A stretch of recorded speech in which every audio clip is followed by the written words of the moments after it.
Chaos's influence has corrupted nearly every group and species across the galaxy at some point, and to some extent. When the warp and its denizens breach reality, they are all but impossible to stop or predict, let alone defeat. But there are those who have dedicated their lives to stopping the forces of the ruinous powers.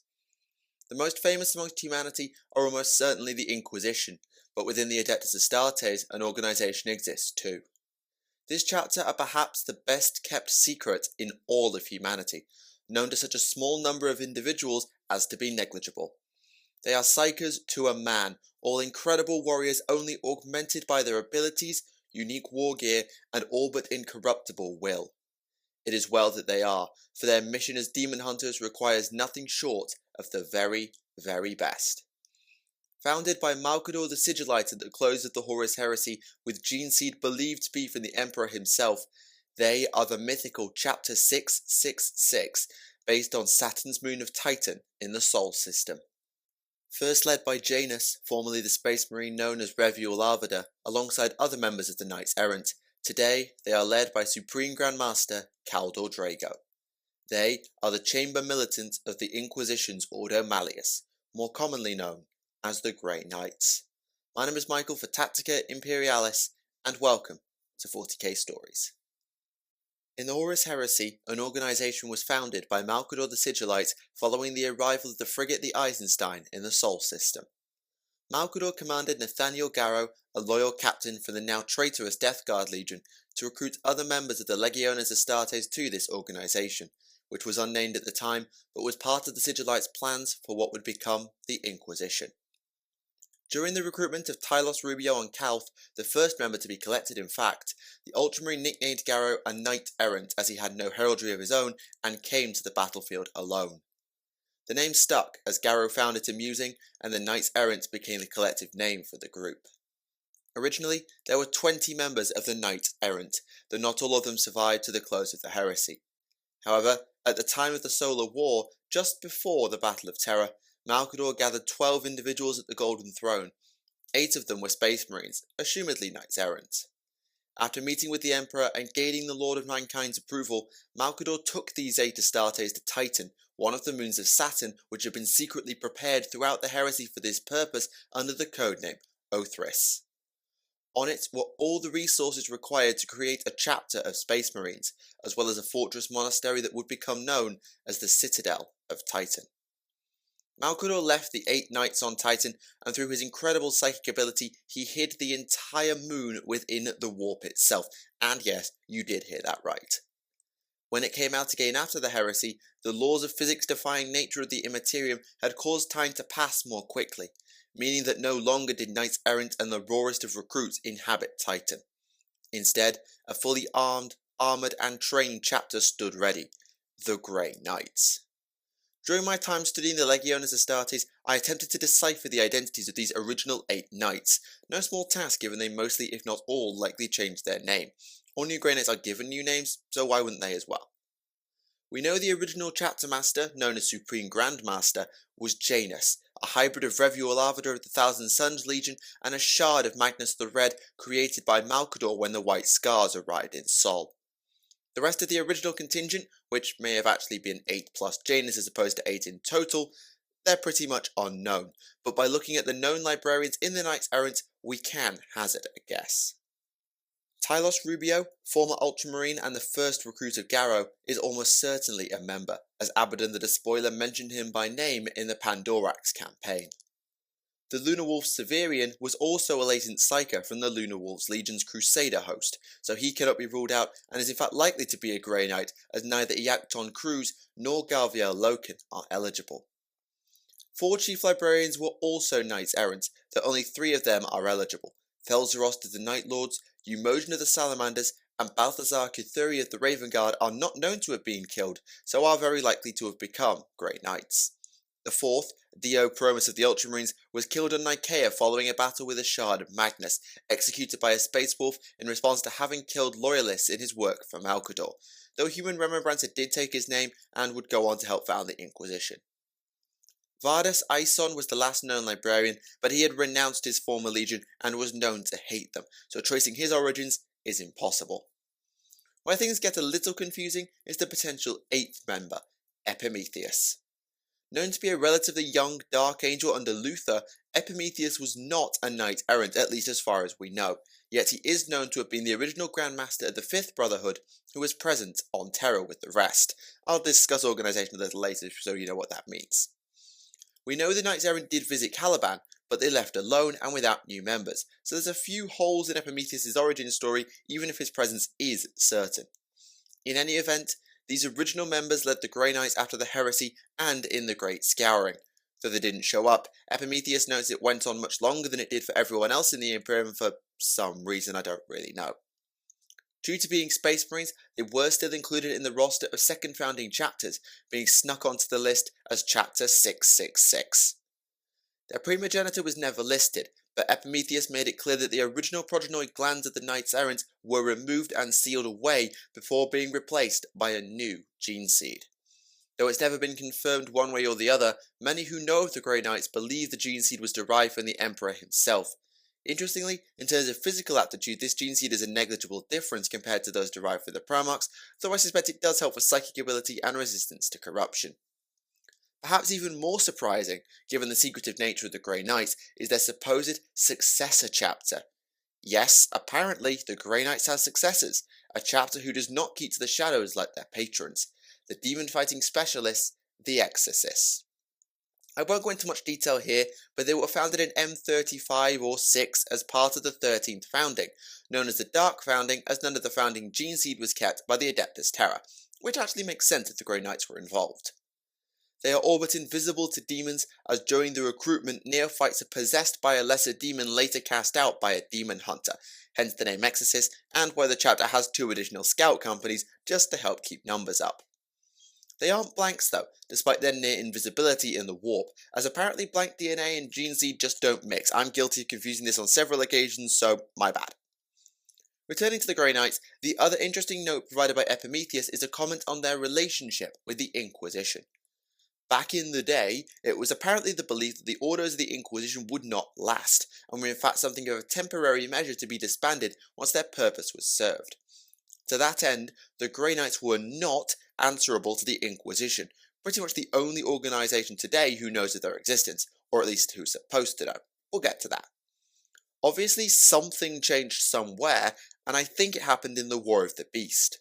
When the last of the 4 humans to found the Inquisition was about to die, they confided in their comrade regarding the Grey Knights, as they were the only person to know they were there beside the Knights themselves. This comrade, Margareth Venand, then travelled to Titan and met with Janus, discussing much including the division of the Inquisition into the Ordos Malleus and Xenos we know today that had just begun to happen.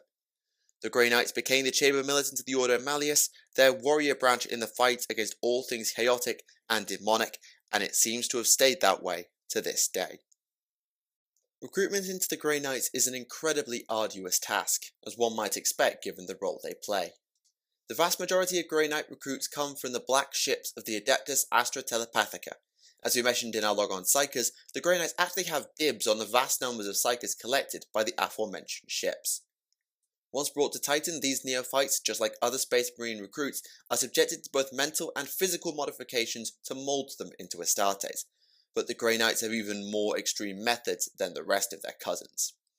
In addition to gene seed and other conditioning, every prospective Grey Knight must pass what are known as the Rituals of Detestation, a full 666 trials that prove the purity of the spirits and resistance to the corruption of the warp.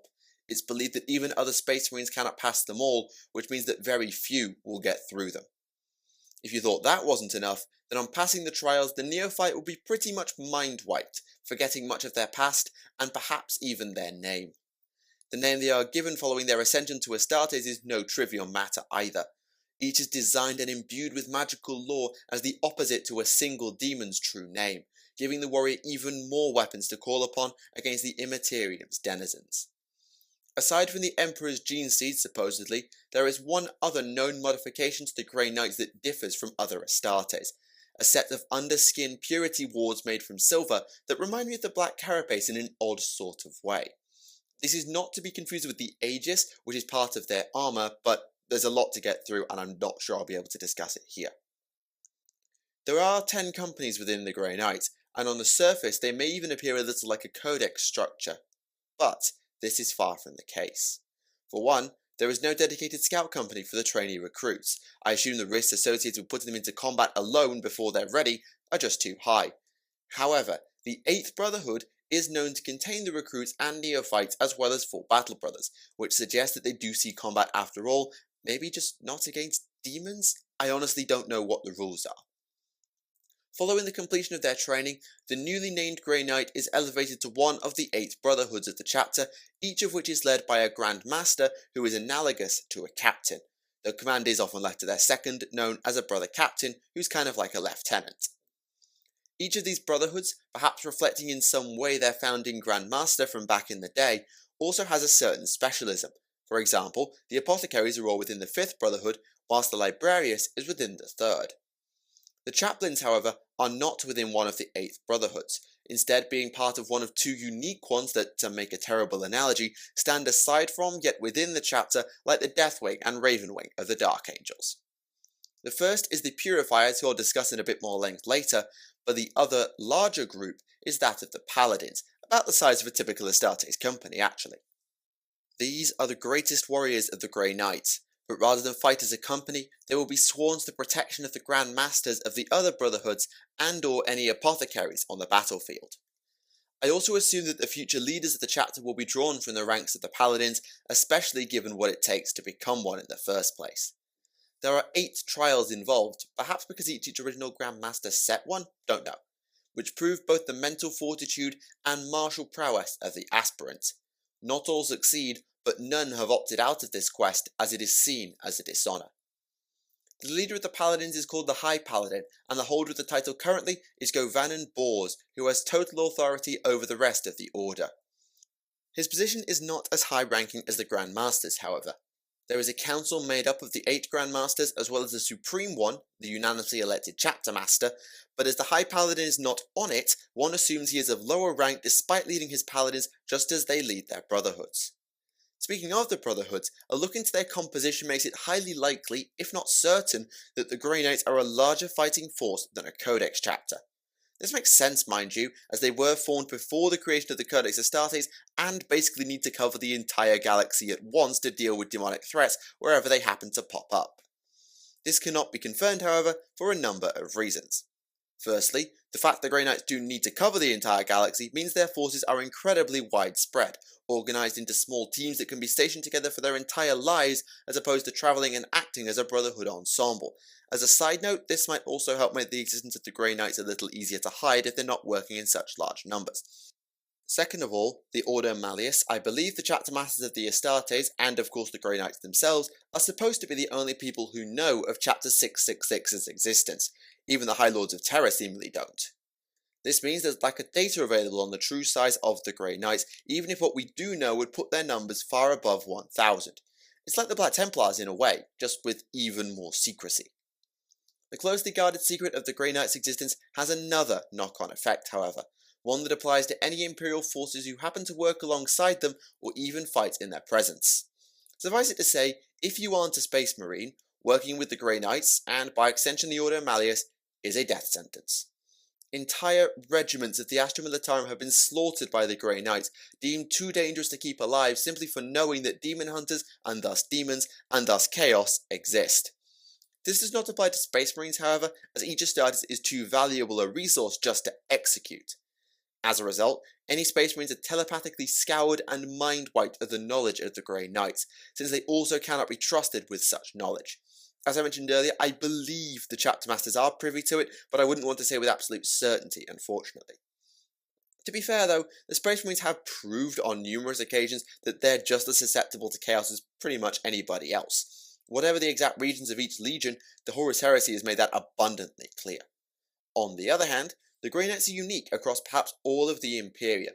As far as we know, not one has fallen to the predations of the ruinous powers and turned traitor. Thus, maybe their distrust of anyone who isn't them is pretty damn well justified, given they've over 10,000 years of facts to back it up. I also remember a quote I saw somewhere. Today's ally is merely tomorrow's traitor. Over their long, long history, the Grey Knights have fought in many campaigns unbeknownst to all save them. In fact, the many banners in their fortress monastery are testament to that, as they refer to incidents that no one else has ever heard of. However, they have also been present in some much larger conflicts as well, ones that may have been suppressed but have still been logged in history somewhere. The first, and largest, is undoubtedly the First War of Armageddon. Though they were not present initially, a task force of 109 Grey Knight Terminators were called to Armageddon by Logan Grimnar of the Space Wolves to tackle the invasion of the demon Primarch Angron. As one might expect, it did not go well, especially since Angron had a bodyguard composed of none other than 12 bloodthirsters. Yeah, 12 greater demons and a Primarch. Handle that. However, thanks to the raw power of a relatively new recruit, the Primarch's black blade was shattered, allowing the Grey Knights to banish him for a century and a day at the cost of all but 13 of their own number. What happened next, though, was probably the lowest point in Grey Knight history, an event known as the Months of Shame. In the typical post-conflict purges following the war, the Inquisition deemed the entire planetary populace of Armageddon needed to die for having shared a planet with a being as powerful as Angron. The Space Wolves, to put a long story short, disagreed, and they made a point of defying the Inquisition and even defending the transports that were taking the Steel Legion to their new engagements when the Grey Knights attacked. This started something of a Cold War that proved incredibly destructive, as the Grey Knights subjected any world visited by these departed transports to exterminatus. But the Wolves were in the way of destroying the ships themselves at every turn, only avoiding being declared renegade because they never fired upon the Inquisition. A few months later, a parley was arranged between the two sides, but because the Inquisition are not nice people, they fired upon the Wolves rather than meet them to talk. In response, the Cold War got a fair bit hotter, culminating in the Space Wolves' homeworld of Fenris being besieged by the Inquisition and the Grey Knights. The battle that followed was costly for both sides, and was only resolved by the intervention of Bjorn the Fell-Handed, but the overall war cost the lives of an incredibly high-ranking Inquisitor and even a Brotherhood's Grand Master. Further making it feel like the Grey Knights lost, beyond the heavy losses already sustained, was the fact that they were forced to reveal themselves. As part of the peace negotiated by Bjorn, they were forced to visit the Fang and tell the Sons of Rus all about their order, for the Wolves would not have an unknown enemy. Perhaps though this would be considered fortuitous a few centuries later, when Fenris was besieged once more, this time by the Thousand Sons and the returned Magnus the Red. Having learned of the also returned Wulfen, the Wolves and Knights formed an alliance and understanding, and though another Grand Master died, this time to Magnus himself, the two armies and the forces of the Dark Angels with them were able to see off the Crimson King thanks to Grimnar's Axe Morkai having been forged by Khorne. One of the largest battles to involve the Grey Knights was the Raxos Civil War, a war in mid to late M41 orchestrated by the Demon of Tzeentch known only as the Changeling that opened a warp rift and allowed an incursion. 4 brotherhoods, nearly half the chapter if you're keeping count, was committed to the war following contact from Inquisitor Fyodor Karamazov.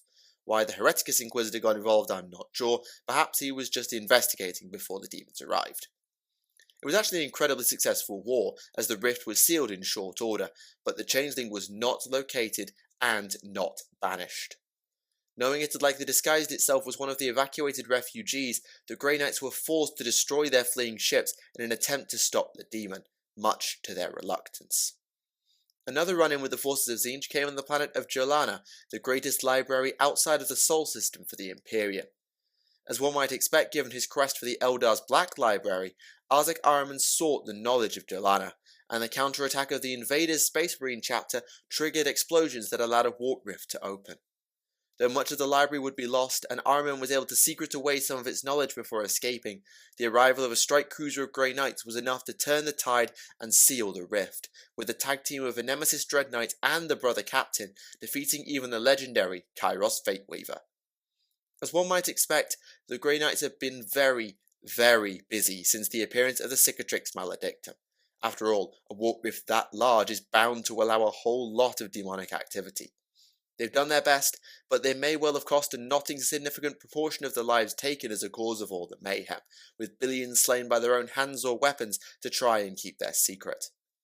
Though most of these conflicts and engagements will likely never see the light of day, Some of the notable ones include intervention in the Titanic battles in the Stygius sector and the Plague Wars in Ultramar. One of the smaller wars came on the planet of Hamagora, when servants of Nurgle completely overran the hives and even the assault of the reformed Sires of the Emperor, which wasn't getting anywhere. Acting in complete secrecy, without the Sires ever knowing they were there, a strike force from the Fifth Brotherhood launched a precision strike and banished the Great Unclean One responsible for much of the corruption, saving the planet likely to the confusion and bemusement of the Astartes elsewhere on world. The heroes of the Grey Knights are many, but there are some who have passed into legend even within their lifetimes. Whilst I looked at many tales of the Knights Errant in the Legion's mini-series, there are a few tales of heroes in more modern times I wish to tell. The first is that of the current Supreme Grand Master, the 48th holder of the title in fact, which implies your average chapter master leads for about 200 years, though there are outliers such as Janus who led for over a millennium, so I'm not even going to try the calculation. His name is Malcador Drago, who ascended to the role in 901 M41 after banishing none other than Mortarion, demon Primarch of the Death Guard, by using the true name of the Death Lord intended for him by the Emperor before the Primarchs were scattered. Mortarion had just slain the previous Supreme Grand Master Garen, which drove Drago into a rage that saw the true name used and the now dead Garen's name carved into Mortarion's heart of all things. This wasn't even the first big name Drago had taken down in his career. Before moving up the ranks, he took down the Demon Prince Umkar on the world of Akralem. Unfortunately, Umkar would have his revenge on Drago when the two squared off once more after Drago became Supreme Grand Master, breaking his sword that was said to have been forged by the Emperor in the Unification Wars and that had served as the Supreme Grand Master's weapon since the days of Janus. Though the demon once known as Malok Kurthor of the Wordbearers was banished by Drago on this second fight, he was able to pull the Grey Knight into the warp with him and trap him there for seemingly the rest of time. Drago now appears intermittently in real space in a manner not too dissimilar to the demons he fights, joining a great battle but disappearing not long after it ends, for example in the Pandorax campaign. The rest of his time is spent within the Imperium itself, a place known to break minds and corrupt all within it. But Drago has somehow remained pure, and he seems to lead something of a solo crusade against the denizens of the warp. He slew a bloodthirster named Karvoth and used its axe to reforge his weapon, the Titan Sword, purifying it entirely before and during the reforging process. He has torched swathes of Nurgle's territory, perhaps even in the Garden of Nurgle itself. He has cast down fortresses of mighty Lords of Change, and much, much more. And though rumour persisted for a time of a correlation between himself and the Silver Knight of Slaanesh, there is unfortunately little to no evidence to back this up. The Grey Knights also never elected a replacement to Drago as Supreme Grand Master, despite the fact that he went to face Umkar completely alone when he was dragged into the warp. Maybe they did not get around to reaching a consensus before his first reappearance, and in deference to the fact that he is still alive and pure, they didn't see the need afterward. It probably helps that the Grey Knights don't need cohesive leadership too much. As we mentioned earlier, they usually operate in small teams, so overarching coordination is perhaps less important for them than for other chapters. However, in more recent times, things have begun to change. The appearance of the Great Rift, the shorthand name for the Cicatrix Maledictum, means that Drago is able to return to the material realm for longer periods of time. The Prognosticators, an incredibly rare order of seers that guide the Grey Knights and detect/predict demonic incursions, believe this is not tied to the Maledictum, but rather to the return of Mortarion to the material realm. Perhaps the bonds of hate between the two are somehow able to overrule the curse and trap of Umkar to some degree. Whatever the case, Drago has not been idle with his time back in reality. He has spoken with each Grand Master in turn, assumedly separately since they're all busy with their own operations, so getting everyone together would be a bit problematic. In those meetings, he sought advice and counsel, and it is known that the Terminus Decree has been put on the table as an option given the state of the galaxy. For those of you who don't know what that is, the Terminus Decree is a piece of parchment kept on Titan, one of the most sacred relics of the Grey Knights. What the parchment says, nobody save maybe Drago knows, for it is sealed away beyond the knowledge of all save him. However, the seal upon it has a match, found in only one place, on the Golden Throne itself. This has led to speculation that the decree is tied to the throne in some way, and if you subscribe to the idea of the Emperor being a perpetual, then considering it as an off switch to allow the Lord of Mankind's resurrection is definitely valid. Whatever the case, if Drago and the chapter's other leaders are seriously considering using it only because things have got this flipping bad, then it must be pretty damn important and dangerous. I doubt they'll ever use it, but the fact it's being discussed is pretty damn scary. I discussed the Paladins briefly earlier, but as I mentioned there is a second specialist order within the Grey Knights, the Purifiers. Whilst the Paladins represent the finest warriors in the chapter, the Purifiers represent the spiritual paragons of the Grey Knights, the purest of the pure, capable of withering the demonic with but a touch. There is no trial or other criterion for becoming a Purifier. Rather, those within the order will select those they deem worthy. However, qualifying requires a warp resistance even beyond the rest of the Grey Knights, and such is the strictness of this recruitment that there are rarely many Purifiers. The current tally is 44, which seems about average from what we believe. The order is based deep below Titan's Fortress Monastery at a place known as the Chamber of Purity. It is thought there is something sealed within the chamber that the Purifiers strive to contain, with some even claiming the place is haunted. Not like we can find out, mind you, as not even the Supreme Grand Master of the chapter knows what lies within, and the Purifiers can and will attack even other Grey Knights who seek access. However, even the Purifiers are not completely infallible, as there is a weapon in their possession that almost none of their order can wield safely. This is the Blade of Antwer, a demon weapon of such power that lesser mortals would be defenseless against it, whether as opponent or wielder. If the Grey Knights had their way, I wager they'd destroy it, or at the very least seal it safely away where it could do no harm. But even that is beyond them. As such, it is charged to the leader of the Purifiers, or at least their Castellan champion. Whether the order has a leader or not is unclear, but this is probably close enough. Said champion is Garen Crow, perhaps the purest of the pure in terms of spiritual sanctity. Crow wields the Blade of Antwer in combat, but whilst the Grey Knights channel their psychic power through their nemesis force weapons, he doesn't dare try to do the same. The risks of corruption even for Crow are too high, so he wields the sword like a regular person might wield any unaugmented blade, only with much more skill. However, the Blade of Antwer is not a quiet one, and it is almost constantly tempting Crow with power or otherwise trying to bend its power with his. As a result, the Castellan champion is forced to dedicate a portion of his own psychic abilities just to keeping his weapon in check, lest he become the first corrupted Grey Knight. Even without the blade's infernal power backing him up, however, Garen Crow is amongst the finest swordsmen in the galaxy. I wouldn't want to try and compare to individuals like Sigismund or Sevatar from the Legiones Astartes. Those names are legends, true legends. But he's certainly got the measure of most everybody else, even with just a basic sword. In fact, he even went toe-to-toe with none other than Skulltaker, the executioner and chosen champion of Khorne, long enough for the other Grey Knights with him to drive off Skulltaker's demonic army. Granted, he did have to consecrate the ground they were fighting on to weaken the Blood God's champion, and even then it was still no cakewalk. But pretty much nobody lasted against Skulltaker under any circumstances, so it still has to be commended. I mean, have you tried fighting Skulltaker? I haven't, I never want to. Props to you, Garen Crow. According to legend, the third brotherhood was the one belonging to Janus, and in the modern era it is home to the Librarius of the Grey Knights. This in turn gives them control of the Librarium Daemonica, the second best defended place in the Imperium behind the Imperial Palace that seems to serve as the human analogue to the Eldari's Black Library. It is guarded by librarians who kill any without the true access codes and contains huge amounts of warp knowledge both for use by the Grey Knights and simply for safekeeping. Whilst all Grey Knights are psychers, most are trained to control themselves, only using powers alongside the members of their squads or through their force weapons.